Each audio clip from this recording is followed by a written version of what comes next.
Hello everyone, Radhe Radhe, नमस्कार, जय हिंद। कैसे हैं आप सभी लोग? आई होप आप सभी लोग अच्छे होंगे। तो चलिए आज का नया टॉपिक हम लोग स्टार्ट करते हैं। तो आज का हमारा टॉपिक है मंदिर स्थापत्य।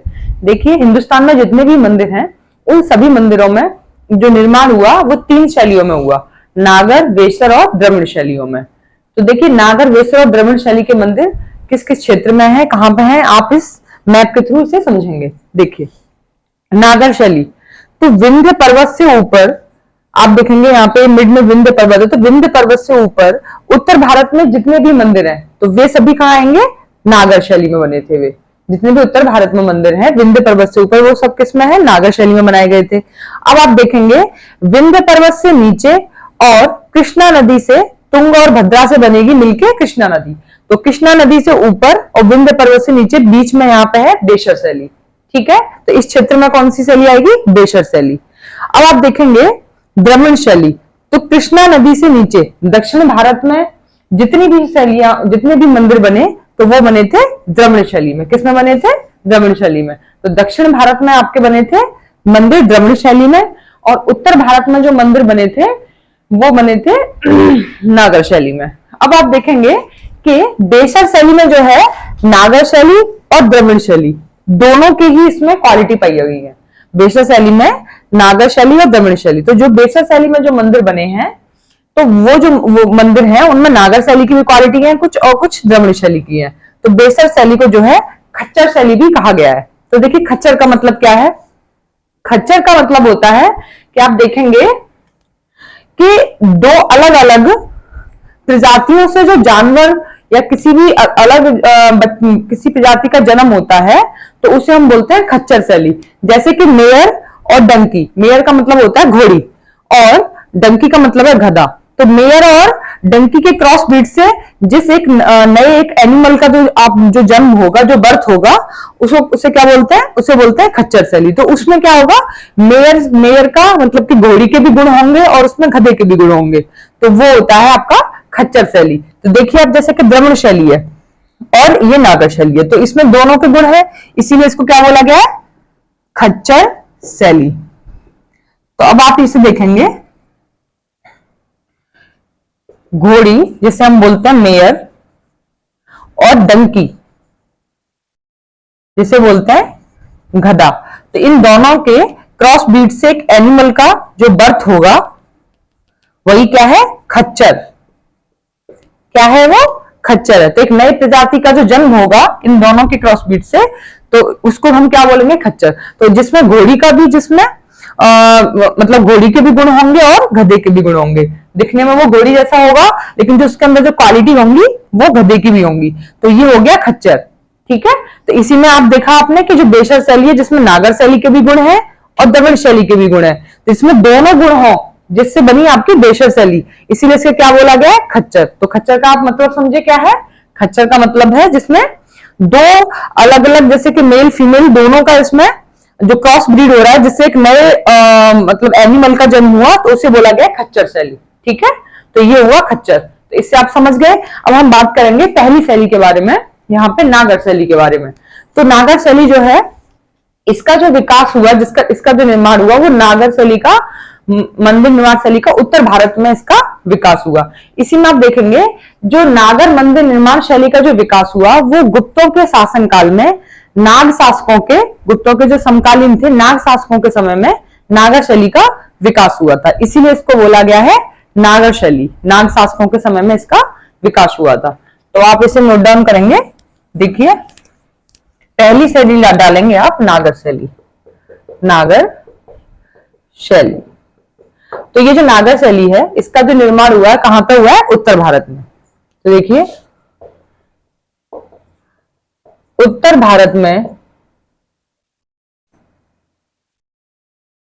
नागर मंदिर निर्माण शैली का विकास हुआ। इसी में आप देखेंगे कि गुप्तों के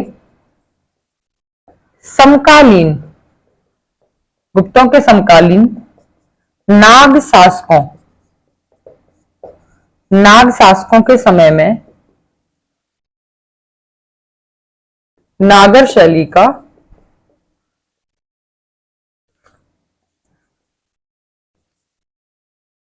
विकास हुआ। और नागर शैली का मतलब नाग शासकों के समय में, तो इसीलिए इसीलिए इसे नागर शैली कहा गया है। इसीलिए इसे नागर शैली कहा गया है। नागर शैली का विकास कहां हुआ? उत्तर भारत में नागर शैली मंदिरों का निर्माण हुआ। वहीं पर गुप्तों के समकालीन नाग शासकों के समय में नागर शैली का विकास हुआ। इसीलिए इसे नाग शासकों के समय में हुआ। नाग शासकों से इसको नागर शैली कहा गया है। इसका जो नाम पड़ा नाग शासकों के नाम से ही इसका नाम नागर शैली पड़ा। तो ठीक है, ये हो गई नागर शैली। तो आप इसे नोट डाउन करेंगे। अगली शैली आप देखेंगे द्रविड़ शैली। कौन सी? द्रविड़ शैली, जो कि आपके पढ़ते हैं इसमें दक्षिण भारत के जितने भी मंदिर हैं वो द्रविड़ शैली में बनाए गए। ठीक है, तो अगली हेडिंग आप डालेंगे द्रविड़ शैली। देखिए हेडिंग डालिए द्रविड़ शैली।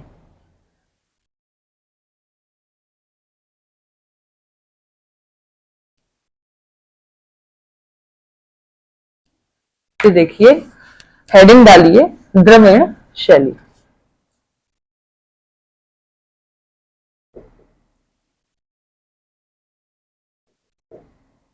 तो ये जो द्रविड़ शैली है, इस मंदिर शैली का विकास कृष्णा तुंगभद्रा नदी से लेकर कन्याकुमारी, यहां पे आती है कन्याकुमारी, तो कृष्णा तुंगभद्रा नदी से लेकर कन्याकुमारी तक जो है पल्लव राजवंश शासकों के समय में इसका विकास हुआ। तो देखिए द्रविड़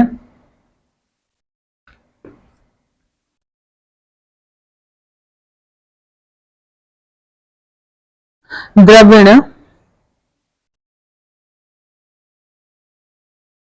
मंदिर शैली का विकास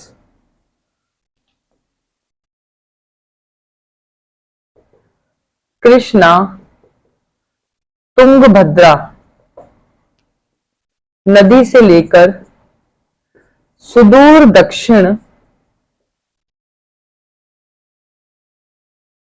कन्याकुमारी तक पल्लव राजवंश शासकों के संरक्षण में विकसित हुआ।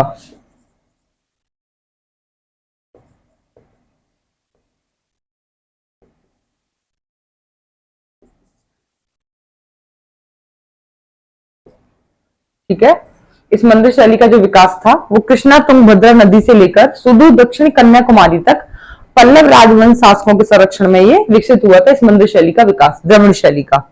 और ये जो आप देखेंगे जो द्रविड़ शैली है, द्रविड़ शैली में आप देखेंगे कि मंदिर जो है वो आधार से लेकर शिखर तक अष्टकोणीय बने होते थे। कैसे होते थे?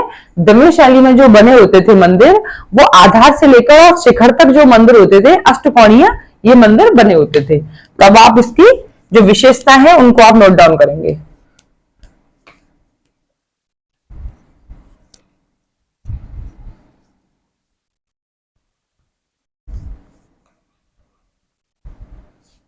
देखिए विशेषताएं देखिए इसकी।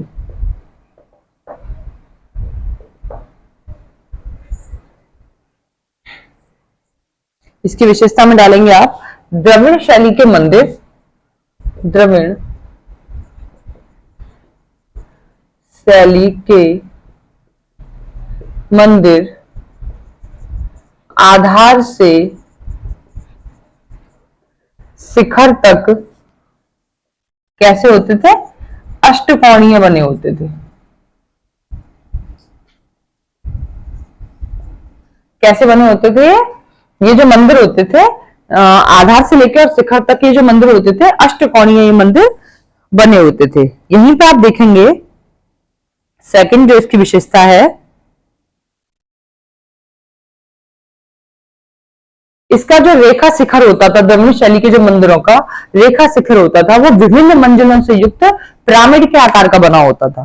ठीक है, तो अब दूसरी जो इसकी विशेषता है वो देखेंगे फर्स्ट, और दूसरी है रेखा शिखर। रेखा शिखर विभिन्न मंजिलों से युक्त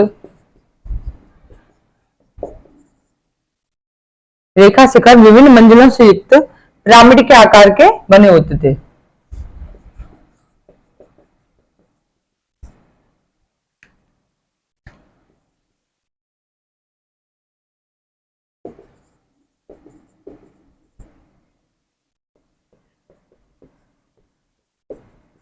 जिन्हें क्या कहा जाता था? विमान। जिन्हें यहां पर विमान कहा गया है।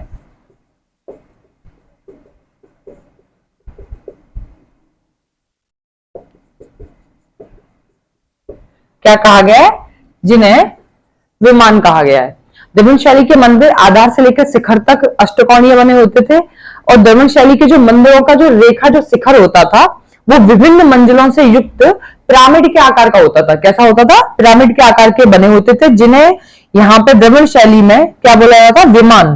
विमान कहा गया है उनको। जो रेखा शिखर विभिन्न मंजिलों से युक्त होते थे और पिरामिड के आकार के बने होते थे उनको विमान कहा गया है। तो इसे नोट कीजिए।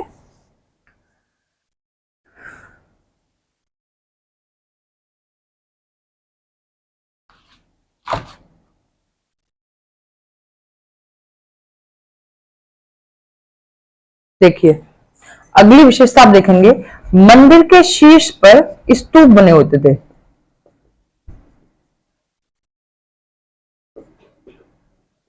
स्तूप क्या होते थे? मंदिर के जो शीर्ष होता था ऊपर सबसे स्तूप बने होते थे तथा मंदिर में विशाल आकार का जो होता था मुख्य प्रवेश द्वार भी बना होता था जिसे गोपुरम कहा जाता था। यही देखेंगे तथा मंदिर देखेंगे इसी में मंदिर में विशाल आकार का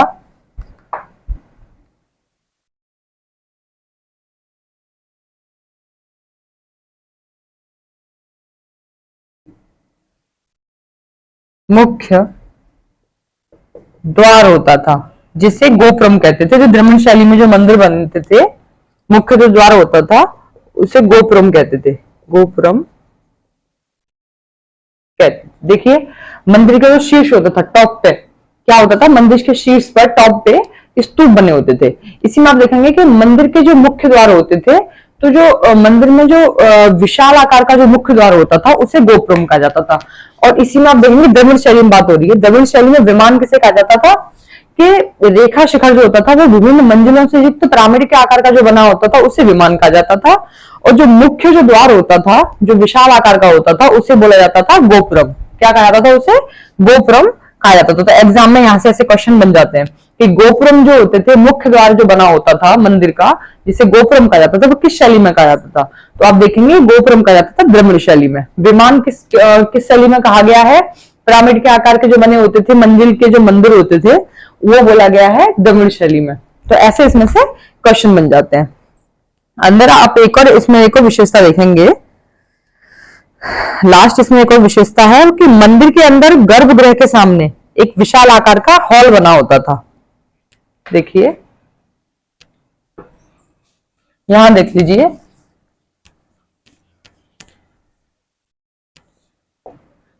मंदिर के अंदर गर्भगृह के सामने एक विशाल आकार का क्या होता था? हॉल बना होता था। हॉल बना होता था। देखिए गर्भगृह होता है जहां पर मूर्तियां स्थापित होती है गर्भ में अंदर, तो वो होता है आपका गर्भगृह। ठीक है, मंदिर के अंदर गर्भगृह के सामने एक विशाल आकार का हॉल बना होता था। ठीक है, मंदिर के कौन सी शैली में? द्रविड़ शैली में। तो ये तो हो गई द्रविड़ शैली की विशेषताएं। इसी में आप देखेंगे 3 विशेषताएं और जुड़ गई थी विजयनगर शासनकाल में। किसमें? विजयनगर शासनकाल में द्रविड़ शैली में 3 विशेषताएं और जुड़ गई थी। जैसे कि आप देखेंगे अम्मान कोविला। ठीक है, अम्मान कोविला है इसमें। इसी में है आपका कल्याण मंडप और अलंकृत स्तंभ। ये 3 विशेषताएं और जुड़ी थी द्रविड़ शैली में। तो इनके बारे में हम डिस्कस करेंगे। पहले आप इसे नोट डाउन कर लीजिए इन विशेषताओं को। इसके साथ जो 3 विशेषताएं और जुड़ी हैं इसमें विजयनगर के शासनकाल में, उन पर हम लोग डिस्कस करेंगे।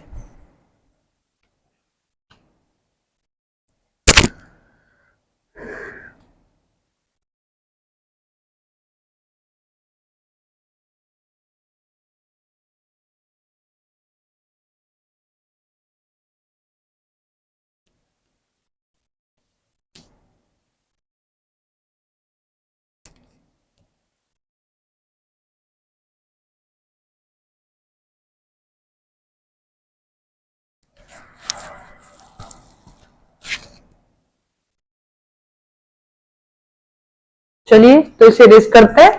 आप इसकी जो अगली विशेषता है उन्हें नोट डाउन करेंगे, जो 3 विशेषताएं जुड़ी हैं उन्हें।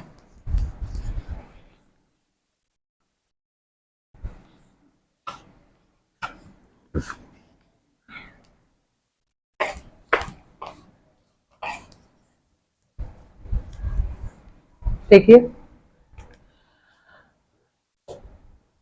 विजयनगर के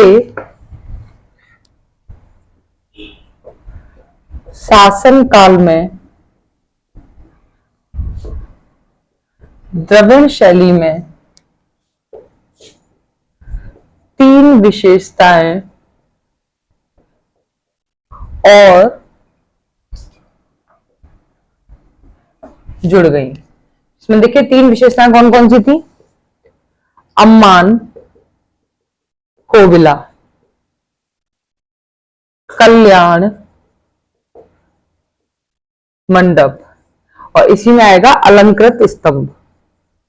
अलंकृत स्तंभ, ठीक है। तो ये 3 विशेषताएं जो विजयनगर के शासनकाल में द्रविड़ शैली में जो 3 विशेषताएं और जुड़ी, अम्मान कोविला, कल्याण मंडप और अलंकृत स्तंभ।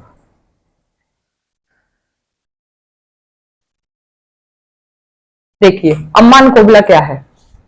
अम्मान देखिए अम्मान कोविला होता है मंदिर में अलग से संबंधित देवता की पत्नी का जो मंदिर होता था उसे बोला गया है द्रविड़ शैली में अम्मान कोविला। जो देवता की पत्नी का अलग से जो मंदिर होता था तो उसे क्या बोला गया है? अम्मान कोविला बोला गया है। तो आप इसमें नोट डाउन करेंगे, मंदिर में अलग से संबंधित देवता की पत्नी का मंदिर अम्मान कोविला कहलाता था। क्या कहलाता था? अम्मान कोविला। अब इसमें आप देखेंगे अलंकृत स्तंभ। अलंकृत स्तंभ देखेंगे, हेडिंग डालिए अलंकृत स्तंभ।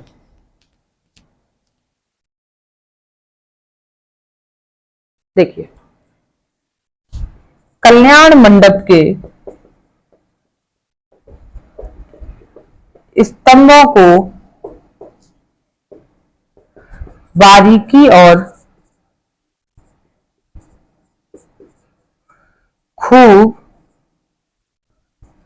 खूबसूरती से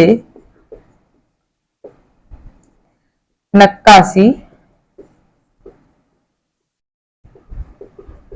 किया जाता था, जिसे अलंकृत स्तंभ कहते थे।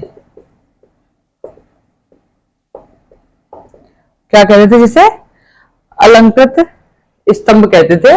मतलब कि जो अलंकृत स्तंभ कल्याण मंडप के जो स्तंभ होते थे उनको बारीकी और खूबसूरती से नक्काशी किया जाता था, उनको अलंकृत किया जाता था, जिसे अलंकृत स्तंभ कहते थे।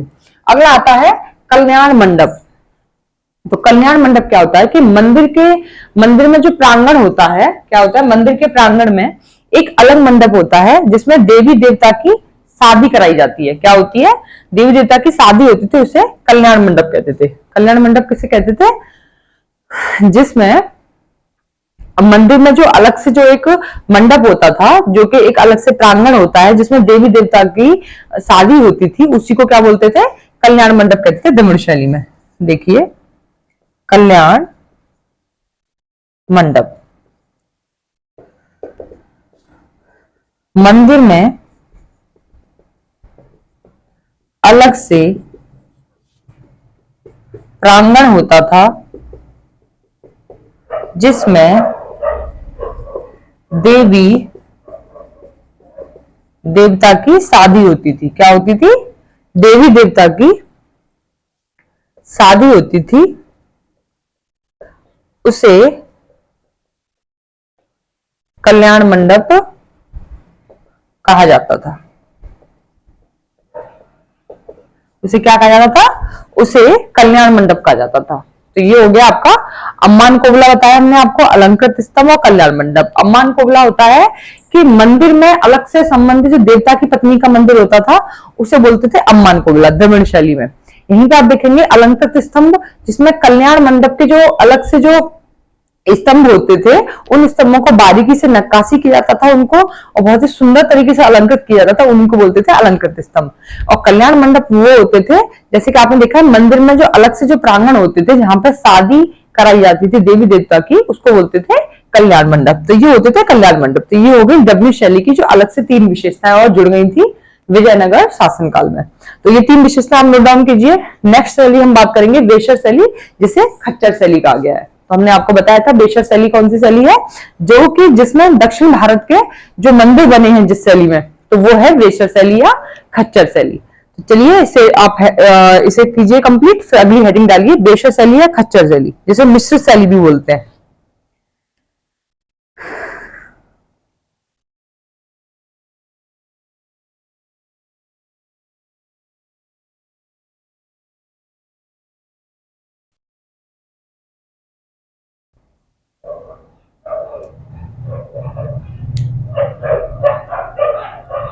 चलिए इसे रेस कर देते हैं, अगली शैली की हेडिंग डालिए आप।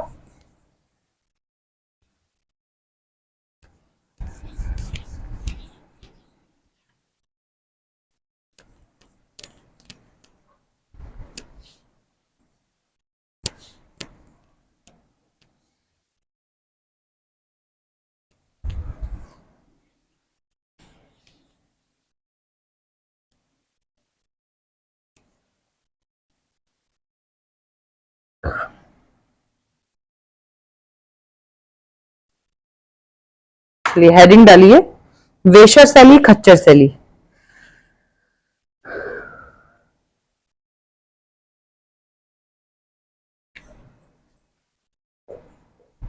वेशर शैली जिसे खच्चर शैली भी बोला गया है, यहीं पर इसको बोला गया है वेशर शैली, और मिश्रित शैली भी इसे कहा गया है, मिश्रित शैली। देखिए इस शैली के विकास में चालुक्य वंश के शासकों का विशेष योगदान रहा है। किसका रहा है? चालुक्य वंश के शासकों का। द्रविड़ शैली में जो है पल्लव राजवंश के शासकों का रहा था। यहीं पे आप देखेंगे जो हमारी सबसे पहली शैली थी नागर शैली, जो जिसमें उत्तर भारत के मंदिरों में नागर शैली का योगदान रहा है, तो उसमें जो है नागर शैली के मंदिर, नागर शैली के जो नागर शैली में जो मंदिर बने हैं वो उत्तर भारत में बने हैं, तो उसमें जो योगदान रहा है नाग शासकों का रहा है, इसलिए उसको नागर शैली भी कहा गया है। तो अब देखिए वेशर शैली, इस मंदिर शैली के विकास में चालुक्य वंश के शासकों का विशेष योगदान रहा है। लिखिए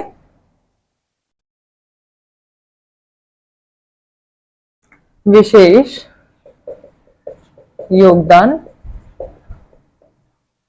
रहा है। इसी में आप देखेंगे कि इस शैली के विकास में जो है विंध्य पहाड़ियों से लेकर और कृष्णा तुंगभद्रा नदियों के बीच में इसका विकास हुआ। इस शैली का विकास विंध्य पहाड़ी से लेकर कृष्णा तुंगभद्रा नदियों के बीच हुआ। कृष्णा तुंगभद्रा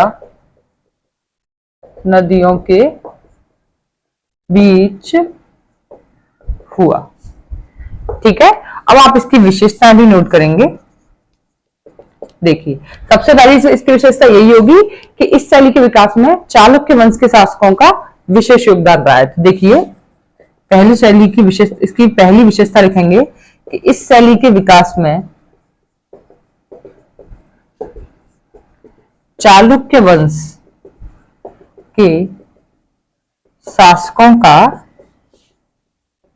विशेष योगदान रहा है। तो ये होगी आपकी पहली विशेषता। अगला आप देखेंगे इसी में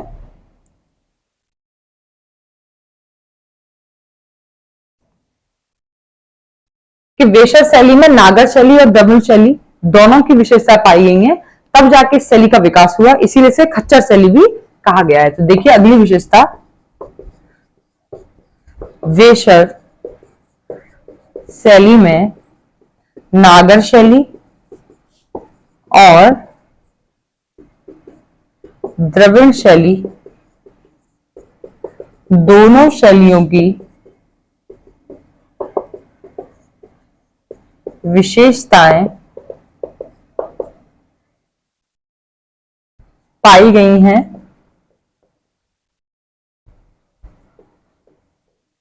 तब जाके इस शैली का विकास हुआ, जिसे खच्चर शैली भी कहा गया है, जिसे खच्चर शैली कहा गया। दोनों शैलियों का विकास है इसमें, नागर और द्रविड़ दोनों शैली की क्वालिटी है, इसीलिए इसको क्या बोला गया, खच्चर शैली इसको कहा गया। तो ये हो गई आपकी तीनों शैलियों के बारे में हमने आपको बताया, वेशर शैली, द्रविड़ शैली और नागर शैली। तीनों में देख लीजिए, सबसे ज्यादा पूछ लिया जाता है कि किन किन शासकों के समय में इसका विकास हुआ। तो देखिए नागर शैली का, नाग शासकों के समय में हुआ, इसीलिए उसको नागर शैली कहा गया। यहीं पर आप देखेंगे द्रविड़ शैली, जिसका पल्लव राजवंश शासकों के समय में उसका विकास हुआ। द्रविड़ शैली का लास्ट वस्तु वेशर शैली, जिसे खच्चर या मिश्र शैली भी कहा गया है।